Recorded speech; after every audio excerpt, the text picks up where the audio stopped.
त्यानंतर आणखी एक मोठी बातमी बघूयात। केंद्रामध्ये मनुष्यबळ मंत्रालय बघा, मोदींच्या फडणवीसांना सूचना, अशी माहिती राऊतांनी दिली आहे। पंतप्रधान मोदींनी फडणवीसांशी चर्चा केल्याचा दावा देखील संजय राऊतांनी केलाय। तुमच्या पसंतीचा मुख्यमंत्री नेमू, असं आश्वासन मोदींनी फडणवीसांना दिल्याचं राऊत म्हणाले। आणि या क्षणी देशामध्ये उत्तम शिक्षण मंत्री कोण होऊ शकेल तर त्याचं नाव देवेंद्र फडणवीस आहे। हे नरेंद्र मोदींनाही माहिती आहे। आणि दिल्लीतली जी माझी माहिती आहे त्यानुसार प्रधानमंत्री मोदींनी या संदर्भात राज्याच्या मुख्यमंत्र्यांशी चर्चा केली आहे की तुम्ही केंद्रात येऊन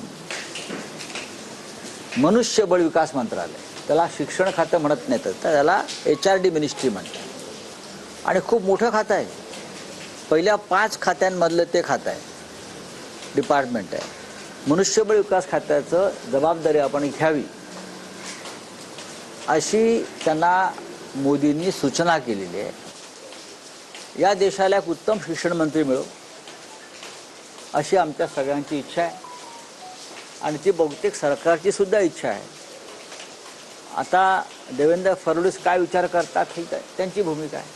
पुण्यामध्ये अमित शहांची स्वागताची बॅनर देखील एक्झिबिट केलं, त्या ठिकाणी बाळासाहेबांचे आनंद जनाब संजय राऊत यांना भांडूपमध्ये उभाटा गटाचा नगरसेवक ठरवण्याचा अधिकार नाही।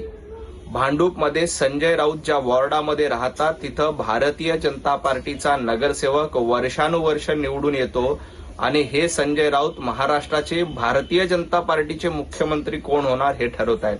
त्यामुळे आधी आपल्या वॉर्डातला नगरसेवक ठरवण्याचा निर्णय घ्या। उद्धवजी ठाकरे तुम्हाला नगरसेवक देखील ठरवू देत नाहीत, त्यामुळे भारतीय जनता पार्टीच्या मुख्यमंत्री पदाच्या नादी लागू नका।